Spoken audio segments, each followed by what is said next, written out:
Good morning, everyone, and welcome to the Travers Day edition of Talking Horses, brought to you by Saratoga Springwater, Sarah Obadwi, and Andy Serling. And we could not have gotten a nicer day for a great day of racing on Travers Day. It's absolutely beautiful out, incredible weather, not too hot, nice breeze rolling through, and the sun is shining. It looks great out there for a lot of great Grade 1 racing.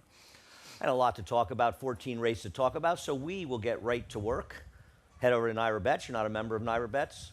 Travers Day should be your day for going to Naira Bets. As you can see, spot 250 is the sign-up match bonus.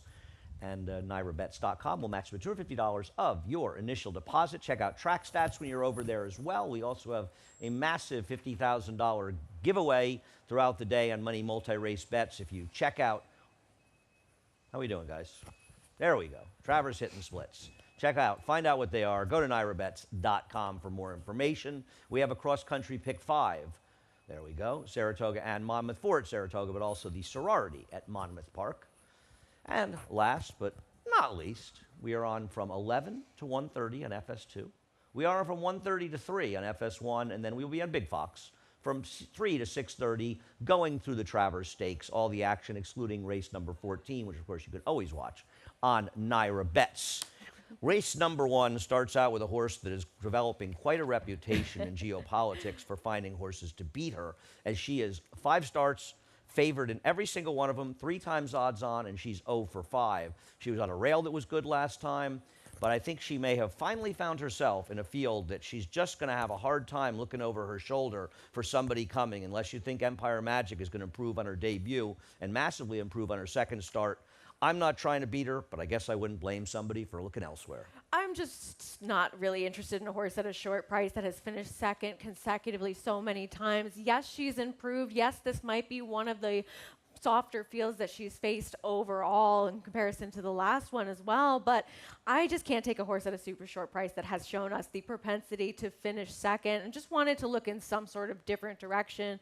So I went to a horse that had a little bit of trouble first time out, had really good gate speed in Paula's Star Sister, and then there was a horse that was loose in that race that I think interfered with some moves that could be made in the stretch of that race. And while she was never winning that one, I will say some of those horses did come back to improve quite a bit.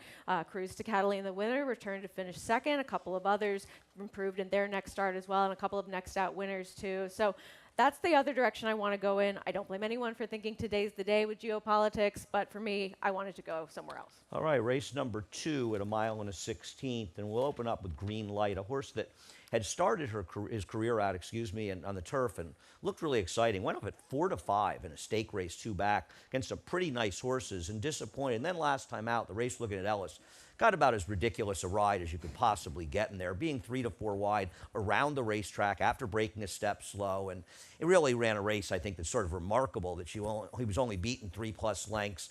I think he's found a field that he kind of has at his mercy in here, unless you think the number 9, Donegal Momentum, it will be the speed and tries the first turf for the first time. And there is turf pedigree. The second dam's pretty good turf horse. So unless you think Donegal Momentum is going to wire the field, I think Green Light's going to be very, very hard to beat in here. Obvious horse to beat in this spot, class tested in terms of facing some tougher horses and some tougher spots, and running well. As you mentioned, that trip last time at Ellis and holding his own against some tougher company.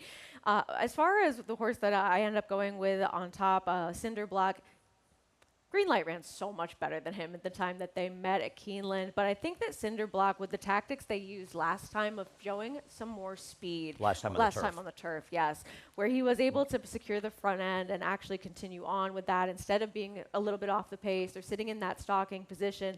I think that they might try to use those tactics again today. Investing on the cutback from that marathon distance might not be quite as quick out of the gate. On what planet is this horse going to be the speed? If Donegal Momentum doesn't take to the turf.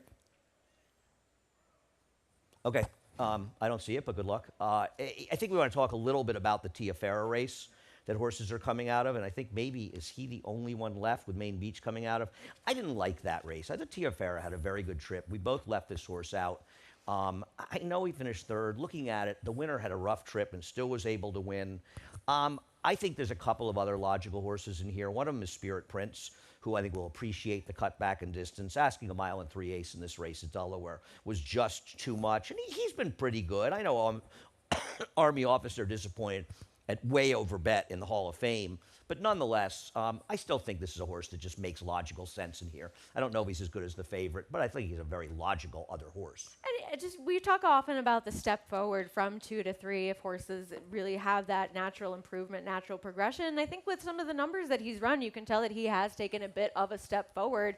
I kind of wonder how is this field in comparison to some of the ones he had faced when he first came back off the layoff, but he was also coming back off the layoff, finishing second to a horse that ran well that day. And then I think that just overall who he faced last time, this could be a softer spot. Yeah, I think it is. Vesting actually interests me a great deal, cutting back, because even though he broke his maiden mile in 3/8, I actually think his first race might have been the best race he's ever run. He just never really had a chance in there and was just sort of ridden around the racetrack. And I think the cutback for him makes him a little interesting at a price 3 and 5 for me. You're going to the number 8 Cinderblock, and we'll see what Donegal Momentum can do getting onto the turf. Obviously, he has a lot of ability on dirt, and if he can transfer to the turf as the controlling speed, he will be tough to beat, and he does have enough turf pedigree. Race number 3, I think obviously distance becomes a real question in this race, and it's interesting, there are just very few horses that have any experience going long. One of them is the 3 Topic Changer, and another one is the number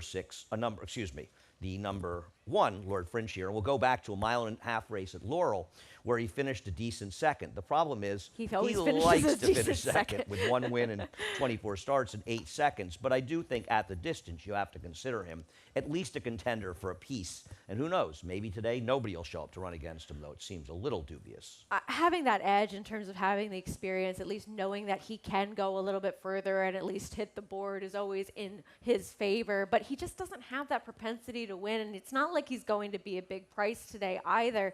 He can win this race. I wanted to go to somebody else. I think he may have regressed a little bit from what we saw from him last year, but maybe you could also argue that he's just a little bit able to handle things better in this spot than some of the others might be. It's kind of an unknown with them, whereas you know he'll be able to run at far. So how is Addicted to You going to win here? I'm chasing this horse quite a bit, but I would say that for his last race, he was a part of a pace that really backed up in there and was one of the only horses that was close to the pace that was still involved in that photo towards the end. It's a productive race moving forwards. We've seen Classic Creation, who won, returned to run third yesterday with improvement. Gilded Kraken, who was second, returned to run second yet again. And I just wonder if there might not be quite as much pace in this race as there was last time for him, especially stretching out a little bit more in distance. And Timeform US predicting that Frontman is going to be your early leader in here. I thought that he could get a little bit of a softer trip on the front end or towards the front end than he did last time. Isn't Kerouac certain to go in this race? He should. Yeah, you would think he would be forward along with Frontman if they decide to go with Frontman. Okay, he'll be a big price in here. I think the 3 Topic Changer is a weak the horse to beat in here. I see you have him 4th. I think he's just, this is a horse that clearly handles significant distance. We lost sound. We did. Anybody? We lost sound, so. Hello? Sound in the building. Yes. Mm-hmm. I don't know. Did we lose sound? We lost being able to hear ourselves. Okay. Okay. Well, apparently we should keep going, even though there's absolutely no sound. I don't know if people are hearing it on the internet or not. I hope they are. They probably aren't, but we'll try anyway. Topic Changer in this race. He is clearly the horse that can handle a significant distance. He's run credibly against what I think are better horses in this race, and a race where I just don't really trust anybody to get the distance, Frontman being the only other one. Why is he not a logical horse in here? It's not that he's not a logical horse in here. I just didn't really like his last 2 races. And I know that he can handle the distance, but he's handled that distance going over hurdles for the most part over his time with Kerry Brion. And I think that his last 2 don't necessarily show me that he would prefer to be returning to the flat and actually still has the same level of ability. I think with him, you're looking at the distance being in his favor, but I didn't really love his last 2 efforts much at all. Okay, we'll agree to disagree. I think he's very logical. I think he ran fine. He was compromised by a complete lack of pace in his last race and 2 races back for a horse coming off a year-plus layoff. I thought he ran very, very well against those horses. Apparently people do hear us. Anybody else you want to talk about in this race? You have the number 2 second, Kerouac. What is the affinity for him? I just thought that he might be another one that's forward. I like him returning to the turf. I know that Norm Cassie doesn't have great numbers dirt to turf, but at least he's run well on all 3 surfaces in the past. He's just a little bit of an unknown in this spot. Well, hang on a second. He's not run well on the turf. He's run okay. No, he hasn't. He ran one time on the turf and ran abysmally. And so, I mean, just to be fair, he has what, maybe he wins this race. You know, anything is He possible. ran a pretty similar race on the turf as he's run on dirt. He didn't, but that's fine. Okay, we'll agree to disagree about that. Race number 4. Race number 4. Thought this was a very, very tough race, race number Agreed. 4. And I think a lot of horses can win this race. You have taken, let's wait a second. I'm going to start with Can't Hush This, my first replay, because I think we always have to start with Flying P. Because the way their horses are running at the meet, you're Yes. only a moron wouldn't keep betting them. And this is the last race off the claim where they managed to lose a race at Ellis. I'm not sure how that happened, but he still ran a 92 buyer. And while I'm not going to be betting on this horse, I'm not going to be surprised when he beats me. No, and he's been consistent, not quite running this quickly in some barns previously, but he's always been that consistent type of horse at a level similar to this throughout his career and shown that he has ability. I expect that he's a horse that can have some forward position. He ran well last time, first off the claim for Mike Maker. As you mentioned, connections are going very well at the meet. It would be silly to leave a horse like this out, but there is a little bit more going on. No, I agree. I mean, I agree with all of that. We'll take a look at your top pick, Aero Smash, finishing second, with Banishing finishing third, and we're going back to November to highlight both of these horses. And I understand that Phil Bauer is about as dangerous a man as there is that isn't involved with Flying P, but I'm just not quite sure how much you can trust a horse that ran as horrendously as he did last time. It's almost too bad to believe. I know that he hit the gate a little bit coming out, lost to some decent horses. We'll see full screen running in the Grade 1 4-go later on today. Federal Judge is a decent horse, would won his first 2 races with buyers in the 90s and above and was coming off a long layoff. He's facing Costa Terra again. I want to give him one more shot, but that last race was extremely disappointing. I think that with a cleaner break and getting that stalking position that he prefers, maybe he can rebound off that effort. Well, he's supposed to be the speed in here. I mean, because he hasn't really shown us a bad race like that before, and I almost don't want to believe it coming in. Okay, I'm not going to be shocked about just about any result in this race. I prefer Banishing of the 2 horses in that race, going to David Jacobson. For what it's worth, trainer switches on the dirt. Jacobson has reasonable numbers. Over the last couple of years since coming back, he's 3 for 9 in routes coming off trainer switches with an ROI of almost $6. So thought he was a little bit interesting of the 2 horses coming out of that race. I'm going to trust in Brad Cox with Jace's Road. And I'm honestly betting this horse off of a trainer stat. Brad Cox, year plus on the dirt, is 7 for 17 with 11 hitting the board and a 264 ROI. In routes, he's 3 for 4 with a 261 ROI. Now, they were all short prices, so it's not as though he's winning with horses that are paying big prices. And this is a horse that was pretty good at one time in his career before going bad. And I just feel like, excuse me, Brad ships his horse all the way from Indiana just a few days ago to run in a Saturday race at Saratoga. I don't think he did it because he needs a race. No. I just can't imagine. And maybe, listen, maybe it was hard for him to find a condition.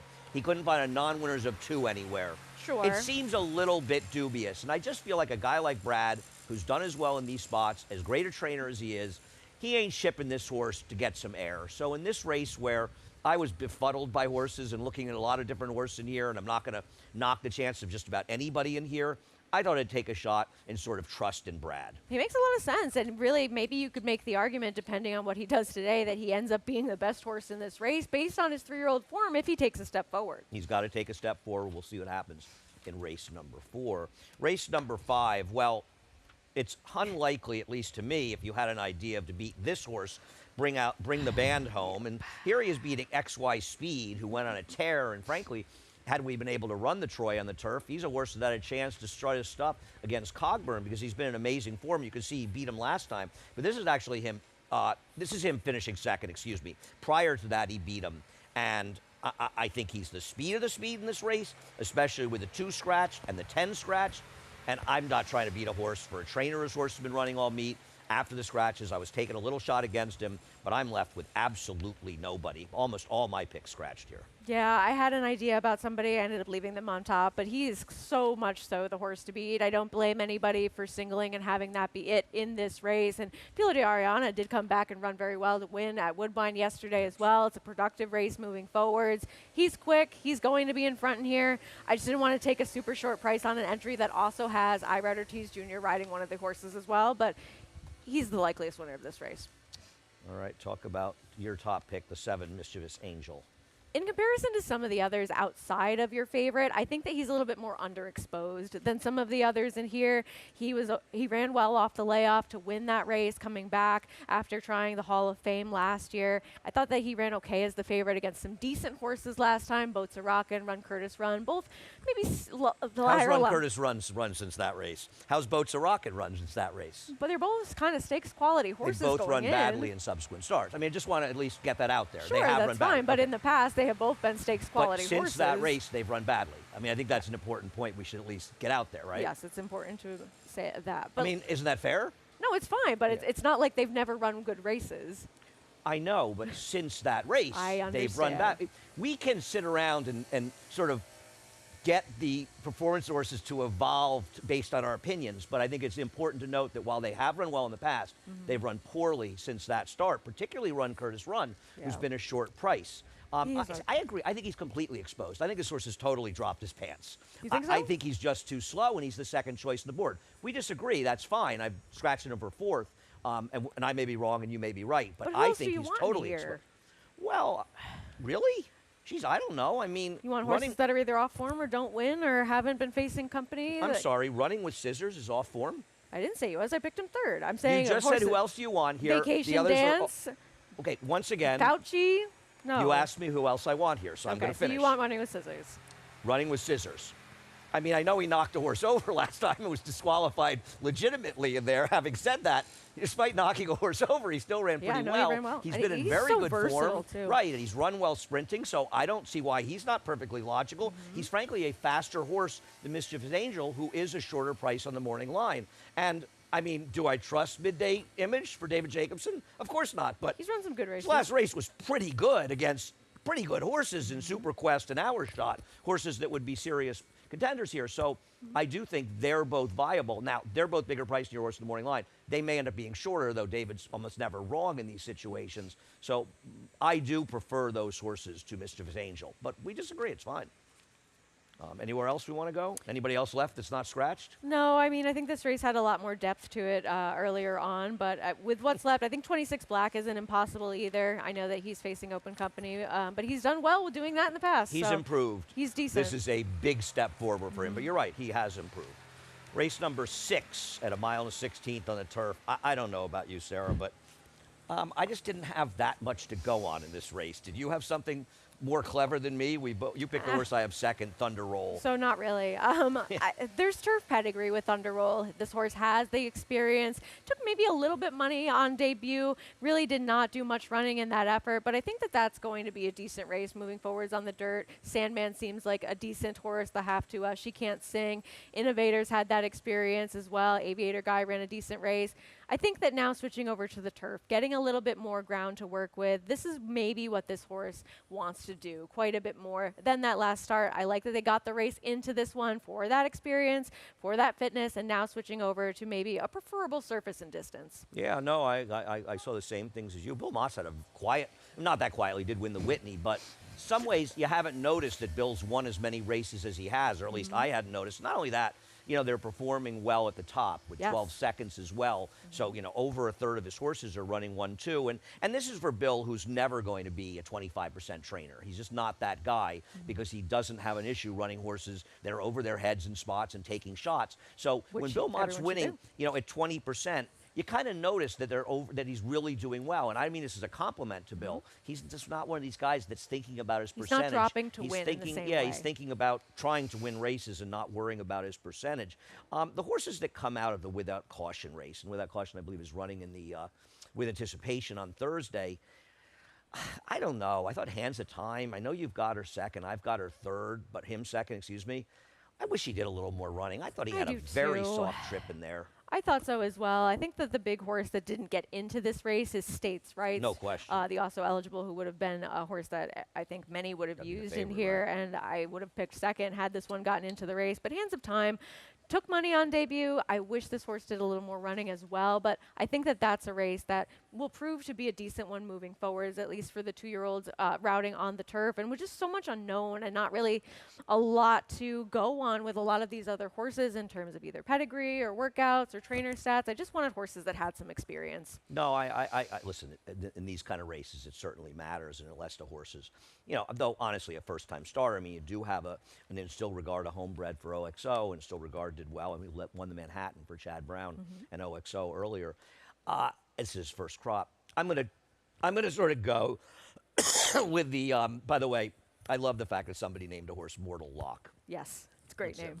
Very I almost wanted to pick that name. horse, and I was like, I have nothing. I really to go hope on. he doesn't run last. A Mortal Lock to finish last. It is a great name. Yeah. As far as insubordination, they have tried to get this horse into every single possible race they could have. I mean, clearly George really wants to run him. That doesn't mean he's going to win. He's good. He ran off in a post parade and got scratched. He dumped Eric dropped right when he Eric came to and the then ran track. off and then was caught as a late scratch. Yeah. And, he tried him on the dirt last time. He didn't even run that badly, and he's obviously got a much more bigger pedigree for turf. So I'm going to stick with it in subordination and hope for it. What do you do with Chanticleer, who you have fourth? First time starter, they paid $725,000, and I'm going to guess, and not this time, they didn't buy this horse to run in a turf race first time out. And it's also important to note, there is a mile dirt maiden race coming up, and I think it's for colts on Thursday. So it's not like Todd couldn't have entered in that, and I don't even think it oversubscribed. So they decided to run on the turf. Now, doesn't mean he's not a runner, but that's a lot to pay with his pedigree to run the turf first time intentionally. I feel like Todd Pletcher is one of those trainers where he puts horses on the turf that make no sense to me, but they run well a lot of the time, and so I'm a little bit more forgiving if that is the case. I don't see that with as many other trainers, but he does it so well with so many horses where I'm like, what is this horse doing on this surface? Well, he's 8 for 81 with 2-year-old first-time stars in turf routes. He's 3 for 35 in Saratoga over the last 5 years. He's got a $1 ROI in Saratoga. So I just mean in general, if it doesn't make sense for a horse to be on that surface, sometimes they overperform. Like Emmanuel, Witt. Well, those are not their Gold. debuts. No, I understand that. I think I'm just it's saying that he's a trainer that can do that move well.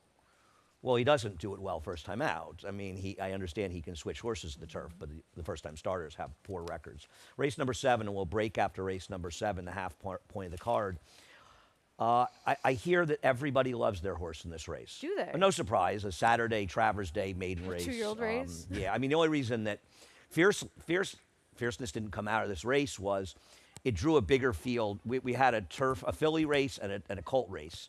And the filly race drew a bigger field, so we ran the colt race on Friday, and fierceness won. But otherwise, Uncle Mo broke his maiden on Travers Day. Jack Christopher. Jack Christopher did it. There's it's not quite as historic as the Cigar Mile, where we've seen all those Grade 1 winners, but we have seen some very good maidens on Travers Day. And I do want to start with CK Wonder, who you have third and I have second, because I thought this horse actually ran really well first time out.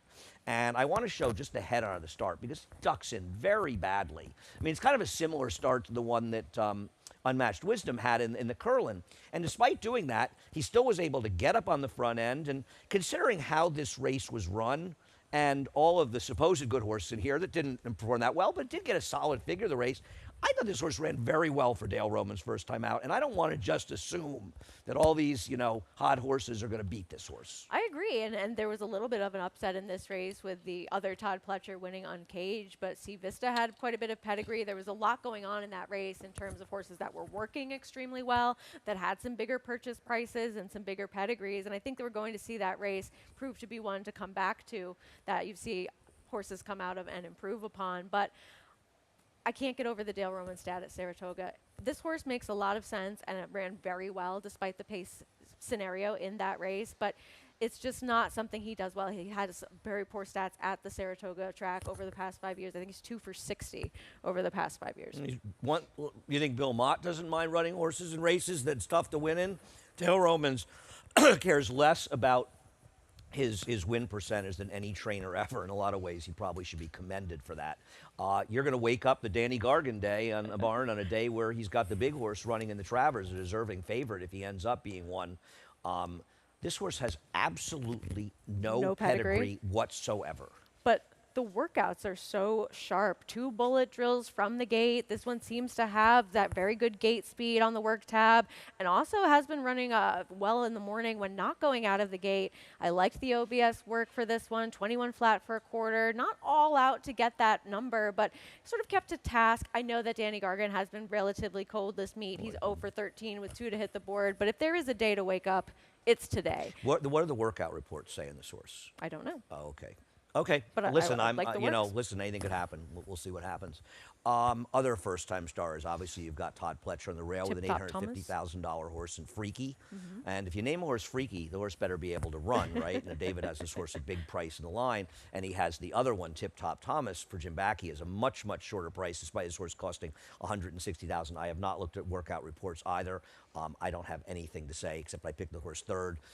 Just figured. And I don't even know if I think I did see the morning line. I just figured David had this horse relatively short, which means he's probably watched the workouts and assumes this horse is pretty good. And I think the 3 is working a little bit faster, Tip Top Thomas, than Freaky has in the morning. And this one, have to Dua, who won first time out with a 73 buyer, as well as an 8-time winner in Gray attempt. So there is some precocity in the pedigree for this one, and just seems to have more consistent, quick workouts overall. Yeah, I don't look at times workouts. Mizzou is related to Barbaro, right? La Ville Rouge is the second dam, so there's Barbaro in there. Chad Brown had told me a while ago that he liked his Instagrams. Yes, so I I'm going to remember you hope saying this is that. one of them, and I'm figuring if he's going to run the horse on Travers Day, he likes this horse. Now, he might be one of 6 trainers that like their horses in here.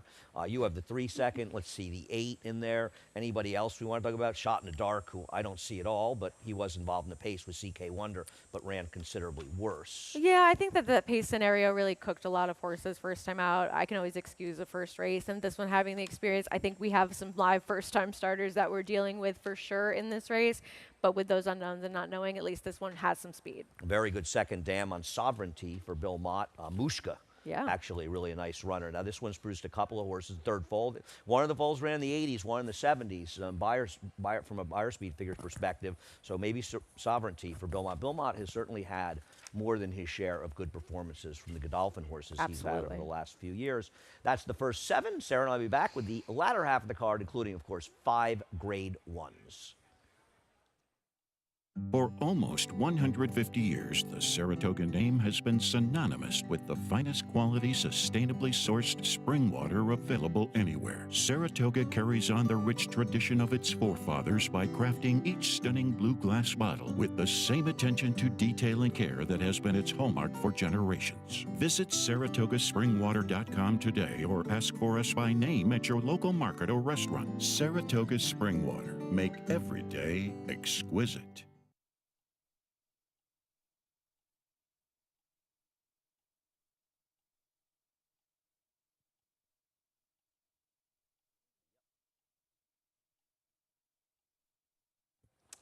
Welcome back to Talking Horses on Travers Day. Sarah Obadwi and Andy Serling, and it is absolutely could not possibly be nicer here. Before we get into the stakes portion of the card, could we be looking at a possible stakes horse in Rhetorical, whose name I love? This is just this is like one of my favorite is a names. kind of name. I know, it's a great name. Well, I'll tell you what, the question was, is he going to win? Well, it was a rhetorical question. He got completely left and just smashed the field.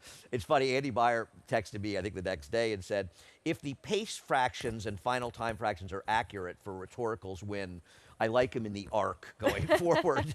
And he was obviously being a little bit facetious, but I don't know. Listen, I know he broke his maiden first time. We'll see if he runs as well. It's not like William Walden's horses seem to have trouble showing up. Came in here and got a massive performance yesterday from a horse off the claim. And, part of me, Sarah, is kind of rooting for this guy because he feels like he might be pretty good. He gets left. He runs that figure, the slow pace. Wide. Feels like his 75 figure could be an 85 figure. And he just think I kind of hope that he is the goods. I'm not ready to bet him at 2-1, but I'm definitely not looking to bet against him. He's going to be a short price. I tried to find some sort of alternative, but I was really sure you impressed did. by that debut. I mean, not getting out of the gate all that well, being caught wide from the widest post in that race. And we often talk about how margins on the turf are actually more exaggerated than they might look with how they are able to split off from horses and win by 5 lengths and have it be, I don't mean in a bad way. I know your face is making I'm confused by what your language. I'm saying that it's the opposite. it means more if they are able to have that separation from a field. And so him being able to win that race by 5 lengths was extremely The impressive. 4 to wide draw trip away. around the track. And breaking so slowly, as we said. I mean, overcoming that trouble first time out. Now, maybe this is a horse that was ready to go first time and now facing winners. It's obviously a tougher test in here. And there are some okay horses that are fairly consistent in this field. Including your second choice, Clear Conscience. So we'll take a look at it's race 2 back. This is 2 back, and he beat Miracle Mike. And both these horses are okay, but They I finish don't second know. and third all the time. Rhetorical's just supposed to beat these horses. And I'm trying to go elsewhere if I'm going to beat Rhetorical. And I'm going to use Willing to Risk It All a little bit in here. Now, I will say the rail was down on the melon, but I think the rails have been out so far, most of the meet, that I'm not sure it was a big inside, but I think we have seen the inside be pretty good, though I thought it mitigated a lot yesterday. But I feel like this is one where Flavian Pratt is just supposed to send this horse out of the gate and try to clear the field where he is potentially faster than these horses. And if he can clear the field, he has a shot to wire the field. And for me, that's the only other horse I would back up with here. I've seen enough of the Clear Conscience and Miracle Mike. They're fine, and they might run second and third. Keep them Just in as your you exacta said. and trifecta. That's Yeah, what they do. I don't mean, need the chalk numbers, and if I'm going to try to beat Rhetorical, I You want want to a try to bigger beat him price. with somebody. Yes. I want to beat him with a horse that I can make a case for. And I think the case that can be made for Willing to Risk It All is that he has a chance to wire the field. And he's not exactly slower than the other ones in No. here when he runs his race. I feel like there's a lot of consistency in numbers and ability amongst everyone else in this field for the most part. Just not necessarily winning types, but horses that seem to show up in most of their races. We could be dealing with Rhetorical, who is that horse that is just going to be in stakes company next time out, or he could not really take that next step forward and face winners in here, but I just couldn't really find anybody to make a big case against. He's going to have to get a lot faster to run against the New York bred stakes horses. Rabaha interests me a little bit. I know the You've rail liked this horse in the was past. very strong 2 races back, but he did have a bit of a weird trip. After breaking slowly, Kendrick had absolutely no chance to make the lead, and there's nothing he could do. And he actually didn't run that badly in there. He's saddled, obviously, with a mediocre post and a tough situation, but he could be the thorn in the side of Willing to Risk It All if he breaks well. Kendrick should look to send him after Willing to Risk It All. We'll see. I just feel like he's better than that, but his win has turned out to be a bit of a phony race for other horses going forward, so it makes me think his big figure is just a little bit I just wonder how good he is. yeah, no, I agree. It's hard to know. He did run that big number, but it might be very, very much trip related. Race number 9. Now, a lot of people will see, and they might be right, this is just a massive, overlay that Godolphin's going to run 1-2, and they very well may. And I know that one of your favorite horses, and rightfully so, is Silver Knot. What I'll say about Silver Knot in this race last time, listen, I think it wasn't that good an effort. I think it was fine. He obviously had a fairly easy time. There was nothing else he could do. But he was also on a golden rail when the rails had gone down to 0. And I think a very, very firm course where his pace, relatively speaking, wasn't that fast. And he has been good, but I'm not quite sure he's as good. And I actually meant to pick him third and go 3-2 in this race. I just kind of had a... You like him even less? I think he's going to be a strong favorite in here, and I'm not quite sure he's as good as he looks. And Grand Sonata is supposed to be aggressively ridden here. He's not going to win rating like he did last time, and I'm wondering if he'll go. I'm not saying Silver Knot need to lead to win. I think this race may be a little more complicated for him than I think a lot of the bettors will think.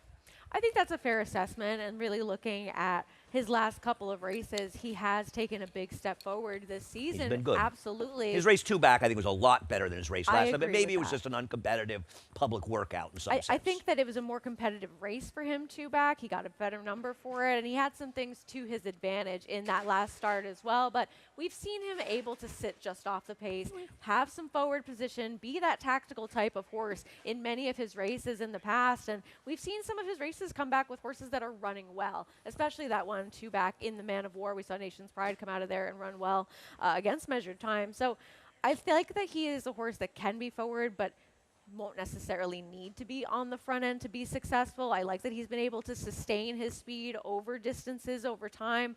And I just think that he is a better horse now, even if that last race is not necessarily one that I want to rush to bet him off of. Yeah, I'm just not sure he's supposed to be favored over this horse in Measured Time. The one advantage he has in Measured Time is an utter confidence that he can handle the distance. And I know that Measured Time has a second But he was second at 4-5 at Kempton on synthetic, going a mile and a half. And I think it's reasonable to question whether or not he's really a true mile and a half horse the way Silvernaut is. And that's sort of the difference and probably why he's favored. This was an exceptionally good effort by him. Measured time basically had this field. It was a pretty good field measured the entire way. But I do want to talk about Farbridge, but I'll let you talk about this horse first. I mean, he's clearly talented. It was just the distance for me as well, why I opted to pick this horse second, because he hasn't really found a spot where he's been able to be successful going the mile and a half. And I think that maybe even if he can handle it, he might be better suited to a little bit shorter than this, whereas Silvernaut's the known commodity going further. No question, and I don't know for sure that Farbridge is going to excel at a mile and a half either.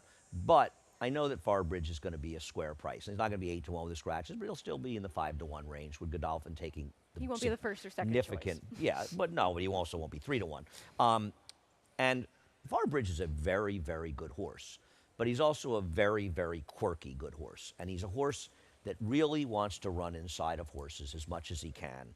And he has not had good trips. I mean, he actually was managed to just sort of get up and win a race he shouldn't have won his first start back in a mile and a 16th. He was just out of position in the race at Churchill the whole way around the track and really didn't have a chance. Then, in the race we watched there, he just had, he was 3 wide most of the race. He was shuffled. He made a move. Now, Jose did a good job to finally get him towards the inside late, but at that point, he had been so badly out of position at different times, and it's not Jose's fault. He broke from post 7, and he's a quirky, weird horse that's hard to ride and hard to get where he wants to go.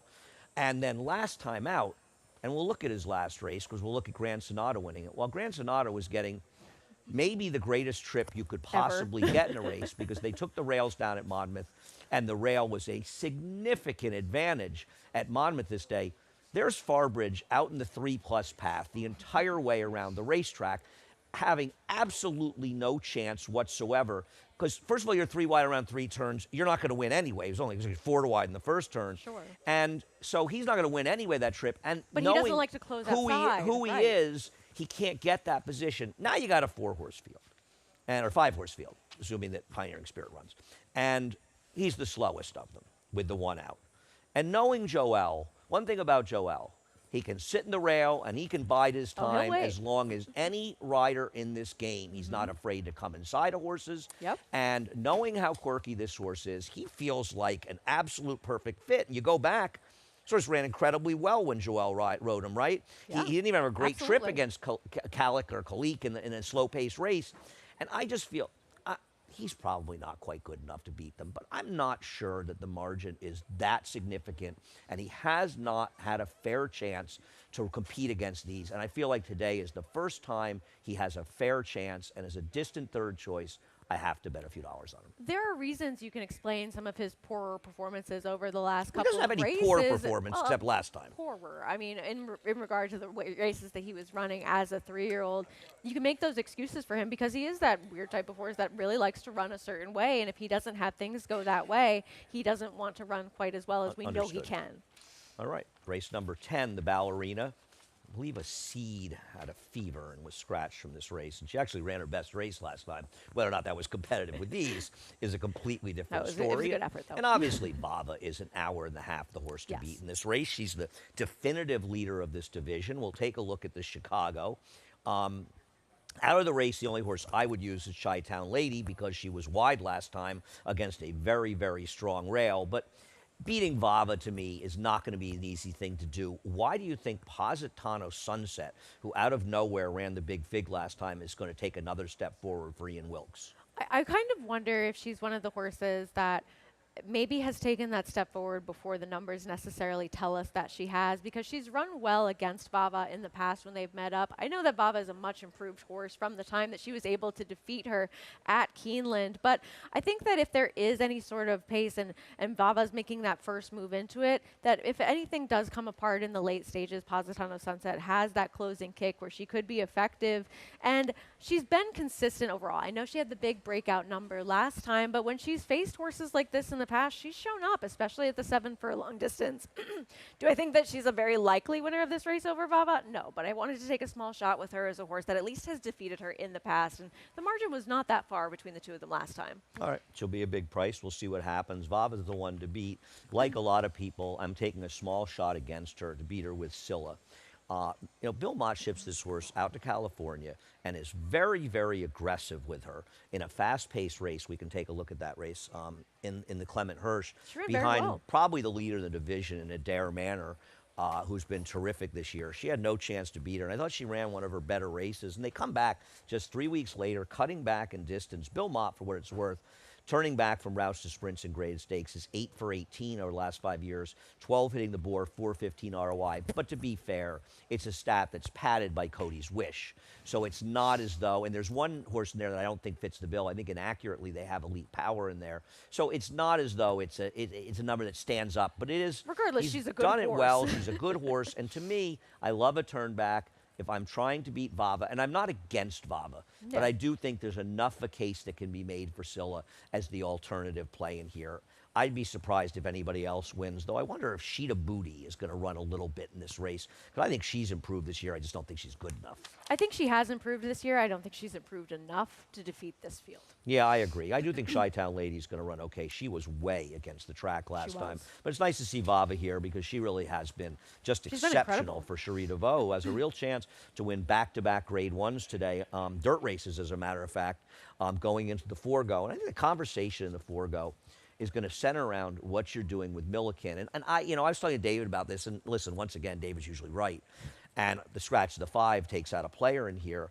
I wonder if Milliken's going to be this big a favorite, because as we take a look at his last race, which was very good, you have a trainer that in back-to-back races is going to try to win his first Grade 1 race after going 0 for 16 with 2 the board. But to be fair, he's got more ammunition today than he's ever had before to do it.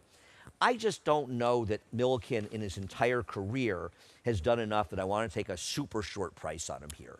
I agree with that completely. He's been very good over his last couple of races. He's won his last 3. He's improved in that John Nehru that we're taking a look at. 90% Maddie as a horse that ran well in his subsequent start. But overall, I just don't know if he has quite the resume that some of the other horses in this race do coming in, and he sort of is the now horse to take. And if this is the first Grade 1, then so be it. But I wanted to sort of look at somebody else who maybe had at least been a little bit more class tested in the past, a horse that had some of those numbers that were a little bit more consistent overall instead of this improvement as of late. Well, why don't we move the 4th video up, if you guys don't mind, and show Encore, Sarah's next pick. You want a horse that's been more class tested. How does Encore fit that bill? Because when you're looking at who is the class of this older male sprint division right now, the pickings are rather slim. And it was Skelly, and then it was Close the Game Sugar, who was able to defeat Skelly in a dramatic upset in that Aristides. And now looking here, Encore is finishing second to Close the Game Sugar in this race. And so if you think Close the Game Sugar is the top of this division and whatever level of top that might be, it's not quite the Elite Powers or the many great sprinters of the past. But if that's where things stand right now, and he's running second to him and at least showing up against him and defeating him 3 starts ago as well, that's a horse I want to take a chance with. Okay, lest people out there rightfully call us East Coast biased, I will say that there's no way that Close the Game Sugar is the leader of the division, considering he went to California and got his butt kicked by the Chosen Vron. So he's not the leader of the division. He is a horse that's near the top of the division, but I think the Chosen Vron is rightfully the Cowbred, the top of that division. I'm excited to see his next race. I don't want to, I want to make sure that you're clear. I'm not against the California horses. Sarah, you want to debate that? That's fine. Hey, I love Senor Buscador. I hear you. I hear you. I don't disagree that he's a player in this race. Obviously, I have him second, and I agree with you, and I think he's been improving. He's run very well, and Close Game Sugar is good. I don't think he's necessarily battle-tested against better horses than this horse is. I mean, yes, he lost to Close Game Sugar. Close Game Sugar also got thumped by him 2 starts ago. Well, he beat it's him 3 starts ago. No, I know, but Close the Game Sugar has improved since then. Yes. He's clearly a better horse, and he's Phil Bauer. And, Who's having bet a against Phil sensational Bauer at meet. your own risk. I mean, the guy his horses show up, especially when they have a chance. And I don't think this horse had any chance in the Personal Ensign, so it's no surprise she ran badly. She is a horse that had promise as a 3-year-old and just didn't hasn't go gone on with on. it. So I have no problem. I think that horse is a player as you do. I like Cagliostro. You know me, I love a horse cutting back a little in distance. Now, my friend Nick Tamaro worries that this horse will eventually want more distance, but I'm a stubborn guy and I can't get away from don't say. from a turn back. I know it's a shock to everybody. What a surprise. Well, I'm malleable on reasonable. horses. I think this horse has simply run just run good better races. races than a lot of these horses have run. If you believe Time for Him US, this horse is getting better figures in all of his recent races than anybody in here. And I don't know if you're getting 9-2 on him, but I just think he's a super logical horse that drew extremely well on the outside. So I like Cagliostro in here. I'm going to bet against Cherie's horse at a shorter price, the horse to beat in Vava, but I'm not betting against this horse. No, he makes a lot of sense. He is getting that slight cutback in distance, but it's not as though he's been going 1.25 miles. He's been running some races that put him in the mix here, winning at 1 mile last time out, and just really having that consistent 3-year-old form that he has taken that step forward now as a 4-year-old. He's gotten a little bit faster, and he might be able to take yet another step forward. And as you mentioned, the draw, being outside of the other horses in this field. Who is the real gun pilot? We'll take a don't look at him winning know. the Grade 1 Churchill Downs over a sort of suspect Grade 1 field. This has been some Grade 1 fields in here. But the problem is there aren't a lot of Grade 1 sprinters out there this year. So these races are getting fun fields and competitive fields, but They're good it's betting not the races. fault of any racetrack that they're having trouble attracting Grade 1 sprinters, the older They don't horses, because exist. they're just not around, you know, Right. with all the retirements. And I think in some ways it's made for fun races. I think this Borgo is a fun race because I think a lot of these horses can win here, and it makes for a good debate. And Milliken's the horse to beat. I just don't want a short price. He runs this race. He's a major player. And I guess you could argue when he lost that race in the True North, the track was very kind to forward Speed, horses. yes. Horses that were in the back ran exaggerated bad races. So maybe he's not as good as his race 2 back, but he's definitely not as bad as his race last time. I agree with all of that. I think that even if he is somewhere in the middle, he might still be a little bit pace compromised, and he is a horse that might not be quite as quick as some of the others. And he's going to be a short price because he has that one big race and that Grade 1 win to go back to, and an excuse last time. I think that's all very, very fair. We come upon the Alan Jerkins, where if it wasn't for being on the Travers card, it would be considered maybe the race of the week or the month or the year. Incredible field. I think there are a number of horses in here that probably said, boy, I wish that the Forgo was for 3-year-olds and up, because I'd rather be running in that race. Yes. 'Cause this is the absolute definition of a war. And we'll start out with one of our favorite horses in Bookham Dano, and I'm really happy that the Connections decided to take a shot, because he's a gelding. They could have run for the same money at odds on last night at Charlestown, and they came here. These are people that should never be accused of not being game and not looking out for what's best for the game. You know, same way we talk about Torpedo Anna fairly. These Connections deserve a lot of credit coming up into this war instead of last night. And this guy is good. But my question to you is he better than Prince of Monaco based on this race alone? On this race alone, I think that the answer is questionable, and I don't have a definitive one, but I will say that the pace in that race was very, very quick. And Prince And of he was Monaco closer. got the setup, whereas Bookham Dano was closer Fair. to the pace Made that the first move. completely incinerated. And so, yes, Prince of Monaco was coming off that long layoff, had shown that promise as a 2-year-old, could be an improved horse. Now second off the layoff in his second start as a 3-year-old, but I think the pace helped him a little bit more than Bookham Maybe a lot Dano. more. And that's a very fair point. I'm not going to argue with that at all. I think there are a lot, though, of horses in this race that are maybe Very better interesting. horses or more interesting horses necessarily than the overall field that was running in the not knocking the Woody Stevens, but Telefella did run third in there. Now maybe he just improved dramatically off the layoff Well, he and got got a the pace as hot well. pace to But he close him still in. ran. I mean, to be fair, Yeah, no, he he ran. ran. Domestic Product, on the other hand, we're trying to figure out who he is, right? Yes. Now, if he's who he was in the Dwyer, this field could be in some trouble. He was exceptional in here, just absolutely throttled this field. And I know it was a small field, but, you look at Hades came back. Now, I don't know what to do with him. He runs well sometimes, but he ran worse in his next start. But Bilal ran 10 points better in his next start. And I feel as though these one-turn races suit him very much. I am a fan of this horse. He was never winning the Derby, but he had a preposterous trip in there. He got a preposterous trip in his next race.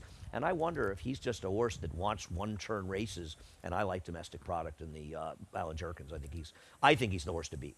Yeah, I mean, he could be based on that last race, which was an incredible performance. It was a small field, but he was supposed to win like that at the short price he Well, was. he was supposed to win. I don't know if he was supposed to win like that. That's a little bit. I mean, much. who was so tough in there? I know Hades has shown up with some No, good but he races also once won in a by while, 7.5 but lengths and ran a one buyer. He ran very well. That was a right. big jump up from what we had seen Right. from him in the past. If he is now this improved horse, he's obviously a main player in this field, but I want to see it again from him, especially if there's going to be some other horses that I think are a lot tougher than the ones that he faced last time, as well as in Tampa. No question about it.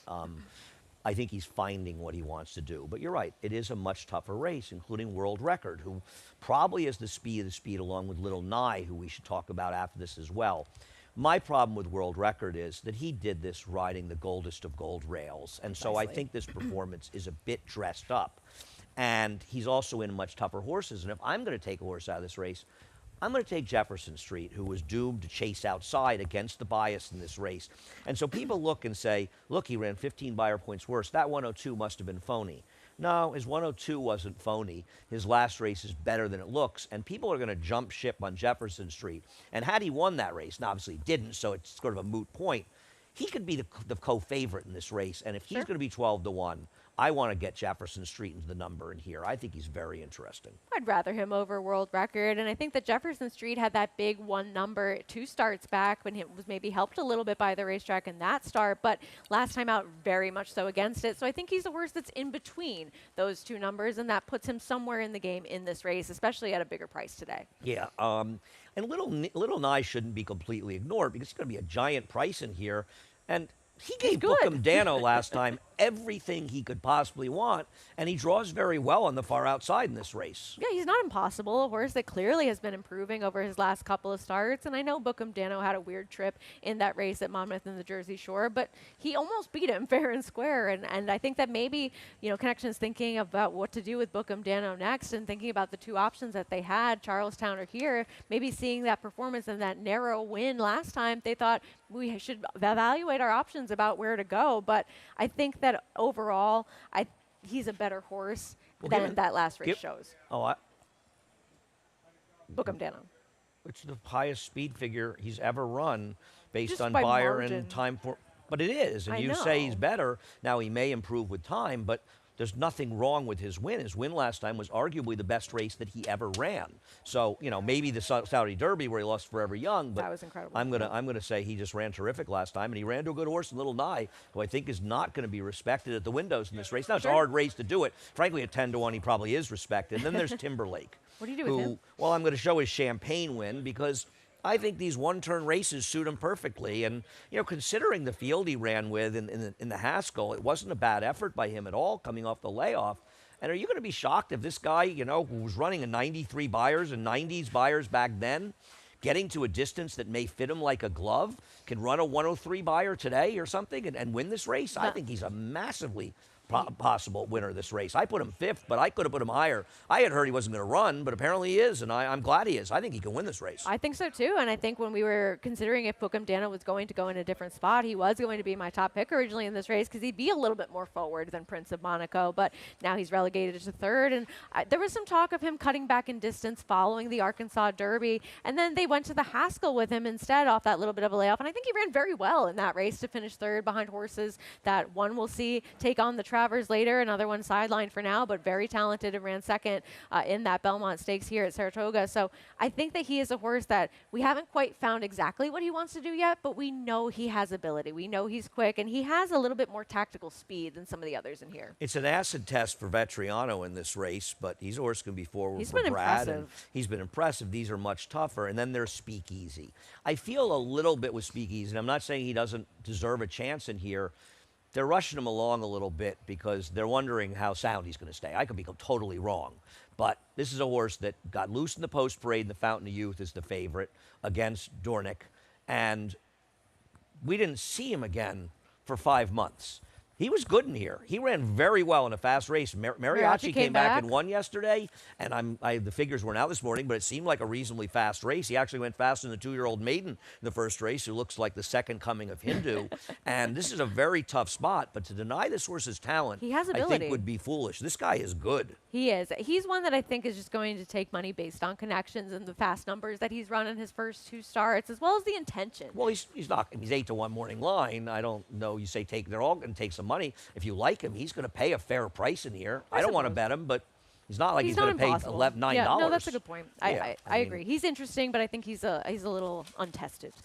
Yeah, no, he is. It's a big test for him, but to just ignore how fast he's running his races, I think would be a mistake. He's been very, very good, and we come on the big one, the Travers, and it really is just a very exciting running the Travers. Obviously, it's always a big race, but this one, the players are coming together, and the right players are coming together. It's only missing Bob Baffert, but Torpedo Anna is obviously the story in the race. And I'll be interested to see, and I wouldn't have wanted to make this line. You can see how much David struggled over this line, the best morning line maker in the game. And she has been nothing short of sensational. She can engage with fast horses. She can put them away and beat them. But she's never run in a type of situation here where the kind of fast horses she has to put away, the likes of Fierceness and Dornoch, especially the fighter Dornoch, put them away and then hold off closers like Sierra Leone. It just presents a very different scenario. If she wins this race, a lot of people will say she's locked up Horse of the Year, and the way people vote for Horse of the Year now, she probably has. I could never bet her at a short price, but I kind of hope I'm wrong and she runs a huge race here. And the other thing I want to say is, I hope if she runs 4th in here, people don't go, she really wasn't that good. She couldn't take on the boys. This is a Herculean task she's taking on. I think it's tougher than a lot of people realize. And it's adding a lot of flavor to the race. And she might run 4th in here, and you may walk away saying she was even better in defeat than she's been in victory. Well, that's how I felt about Idiomatic yesterday, speaking of. But with her, I'm so glad that she's in this race. She had nothing left to prove against her own division. And when that's the case, you want to take a shot and see how good. I'd want to keep proving it against the division and taking the money and running. If she was mine, she'd have been in the Alabama. But obviously, Kenny is a far more courageous man than me. It's exciting that she's here. I want to see just how good she is. I want them to be turning for home and her to possibly have a shot to win this race. I don't think she's completely impossible, but you bring up the price. And I think she's going to take a lot of money based on the races she's run, the first or second record, mostly first in her races, and being the filly against the boys, having some of that money come in on her. Now, if she's the story horse. She's the horse that's gotten far and away the most attention that any horse has gotten. How do you think this race is run from a tactical standpoint? I think that Dornoch has to go. We've seen him be a horse that really only has success when he's forward. He can sit just a little bit off another horse, but not by much. And he has that ability to fight back and be very game when on the front end. But what about Torpedo Anna? What do you see her doing? She didn't break all that quickly last time, and that concerns me a little bit. But from the rail... She jumped up at the start. That's just a bad timing thing. It's not like she's a horse that's had a propensity. No, it's not a habit, as we've seen from her. She can sit off horses. She can be more of that stalking type. She can also be forward and go to the lead. I wonder how Brian Hernandez Jr. is going to play the break, because at least right next to him is a horse that won't be going for that forward position in Sierra Leone. I wonder if she'll be able to secure something and try to outrun Dornoch to the first turn, or try to sit back a little bit. It's going to be that rider's kind of race early on, because these are both horses that I think could be in front if the intent was there.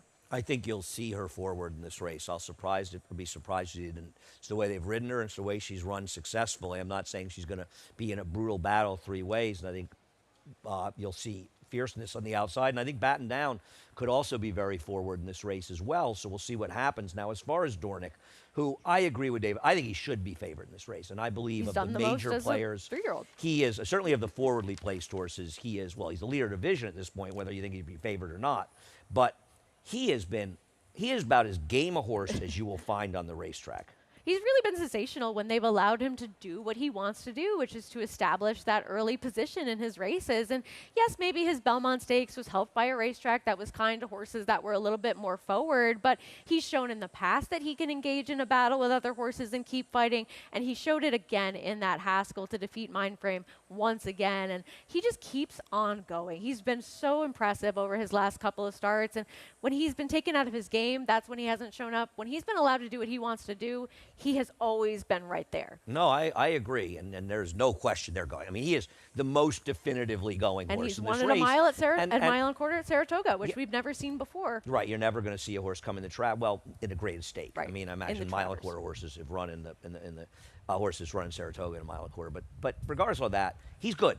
He Yes. fights, and they're going. And I agree, he is the one you're most certain is going. You know, you can't guess how horses are going to get out of the gate. We've I mean, seen you what start happens when they handicapping don't. based on the break in these races, then you're kind of fighting a losing battle. I agree. I have an enormous amount of respect for this horse. I was not a fan. I was completely wrong about this horse. He is good, and I know Danny's having a bad meeting, but you know what? He won the Horses Haskell. like Dornick, he won while Danny's horses are running lousy up here. They transcend those kind of runs. I agree. He's good. I have nothing but respect for him in here. As far as fierceness, it's starting to get to the point where everybody thinks, oh, this proved that the good fierceness is back. Baloney. He won a race that he was supposed to win if he ran his good race. And I'm not knocking the performance. It was a solid performance by him. On the other hand, he was stalking a massively overmatched horse in a fair pace that ran last. So once again, he got the same trip he got in the Breeders' Cup. In the Florida Derby, a figure that's proving to be a little high, by the way, he was able to just cruise the lead against overmatched rivals. He has yet to show that in a competitively run situation against good horses, he can deliver the kind of race he needs to deliver to win here. And you want to say, yeah, on his best day, he's faster than Dornoch, he's faster than Torpedo Anna. Yeah, on his bad days, they blow him off the racetrack. And the two of them don't have bad days, save the day in the Derby when Dornoch lost every chance to start. Yeah, and he wasn't able to have any position early What was on his in that excuse? race. The Derby? Okay, the pace collapsed. He was 15th. Well, where was Mystic Dan in that Derby? I mean, Right. truly, I think that with fierceness, if you're going to take a short price on him, I just want to see him put races back to back that are that good fierceness. On those good days, he is the best horse in this race. I want to see it more than every other time. Well, I with don't him. believe it's in every other thing. I just think every other race he's been in, he hasn't had a Fortunate. perfect trip. Yeah, I think He's not that's gonna more get a perfect what's trip in happened. here Right. in I all mean, he's likelihood. going to get the right kind of trip with his draw, but he's not going to get the trip. He's going to get the trip not getting the lead. that has not been fortuitous for him going forward. And if he wins this race with that kind of trip, I tip my hat and I say he is genuine. But he has yet to show he's that kind of genuine horse in a short price. He's the one that absolutely is going to beat me. I don't like the filly, but I can see her winning. I don't love Dornick, but I can see him absolutely winning this race. He doesn't give up. Sierra Leone, the only reason I didn't put him on top is I'm not sure he couldn't be favored in here because Yeah. he is the closer He's in a race consistent. packed with speed. Sure. And I think it's, people love to knock these horses. They always like Tacitus. He's like, Tacitus is very good. He was extremely unlucky. He should have won the Jim Dandy. He should have won the Belmont Stakes. It's not his fault. The rail was gold. It's not his fault. He was on a dead rail. All those things. This horse shows up and runs well every time, and there have been mitigating circumstances. They've been tinkering with him a bit. Well, some of it is just because he's a deep closer, and these horses are better than him on the front end. He was compromised by the way the race ran, in the way the track was playing a little bit in the Belmont. But on the other hand, he causes his own problems. This is the day he's got to win today. He does. The seconds are certainly piling up. A horse that showed so much promise early on and was really able to overcome that far back position that he had in many races in the past. And now the competition gets a little bit tougher. They've been tinkering with some of the equipment, the bit, the blinkers. He lugs in a bit. They haven't quite figured out how to prevent that from happening, but clearly the ability is there, and he's going to get the right kind of trip in all likelihood based on how we think this pace is going to set up. But at a similar running style and how I think the pace is going to set up, I can't not spend a little bit more money on Honor Marie. Because you haven't lost one enough more being wrong about time. him yet? He needs to get out of the gate without being slammed on either side by horses multiple times. It's what happened to him in the Kentucky Derby. It happened to him again in the Belmont Stakes. He gets pinballed in between horses and then ends up so far back. And while, yes, that is his running style, he is a horse that comes from far off the pace, and I don't think that's going to change much today. I want to see him not get slapped around by other horses getting out of the gate for once and just see what he can do. Maybe he's not good enough. Maybe he has no business running against this type of No, he has a horses. business running in here. He's run well enough. That's an over-exaggeration. The problem is he's playing the same game as Sierra Leone. I understand he's a much bigger price, but he's proven over and over again he's not as good as Sierra Leone. But he's had that trouble in both of those races, the Derby and the Belmont as well. I just want to see him get out of the gate cleanly. And if he's not as good, he's not as good. But he's going to be a much better price than Sierra Leone is today. I like the blinkers going on, and maybe for a little bit more focus to just get out of the gate. And I got to give him one more shot at a big price. Okay, we'll take a look at the Curlin. And, you know, I do think that Sierra Leone is the horse to beat. And if I was just picking who I thought the most likely winner was, I'd pick Sierra Leone. But at what the price is probably going to be in here, and I want to show the head on the start, and I think people need to understand that this is a horse that, my friend Louis is not watching today's show. He ducked in badly at the start, and that horse really went. You can see Louis Saez riding the gray, and he still just sort of zoomed up inside of him, which I think makes this performance a little bit better than his looks. And Chad Brown has been insisting that he's a horse that wants to sit off horses, and because of circumstance, he's had to be more forward in these races. He's running races that are on the cusp of fast enough, only running 3 times, and you know what? He's going to be a very good price in here relative to Sierra Leone, so at 2 to 3 times the price, I'll take him on top and I'll bet him to win. If they were the same price, I would pick Sierra Leone, but this is a horse that's run well enough, and I think today finally, and there are some people out there that think he's a rabbit to run for Sierra Leone. I really hope that this is not the kind of bad opinion you use betting your own money going forward, because that is about as dumb a notion as I've ever heard in my life. They want to win. Dave, let me just get it clear. For different connections, the perennial leading owners, they have carefully manicured his career to get him to the Travers so he could be a rabbit. For a horse that's not theirs. Sierra Leone, the horse is not involved. Sierra Leone, who hasn't ever had a rabbit for him in any of his races in the past? If you have that opinion, you're so insane. I don't know what to say. He's good. I just don't know how good or what kind of trip we'll he's see. going to get. I think we're going to find out today, and I think he's good enough that at 8 to 10 to 1, I don't mind taking a chance. Race number 14 is almost upon us, and we'll see if Treaty Obligation, and we'll look at him running, I think, here last year in second. If he runs his good race, he's going to blow this field off the track. I have no problem with him. I think I end up picking against him, but he's the worst to beat. Yeah, I mean, this is not ever the kind of horse I want to take at a short price, which he is going to be. But Chad Brown does well with moves like this, dropping these horses slightly in class. He's held his own against some tougher horses so far in his career. He ran okay in that start, 2 back to finish second to Donegal Momentum, and then he had a little bit of a weird break in that last race, and we've seen that be a productive race moving forwards with Pentathlon coming back to win. Yeah, a big figure, huh? You got like a 94 Pentathlon? I think so, yeah. Yeah, big number for him. And so the class drop. And there are a lot of scratches in here. I got 6 kings.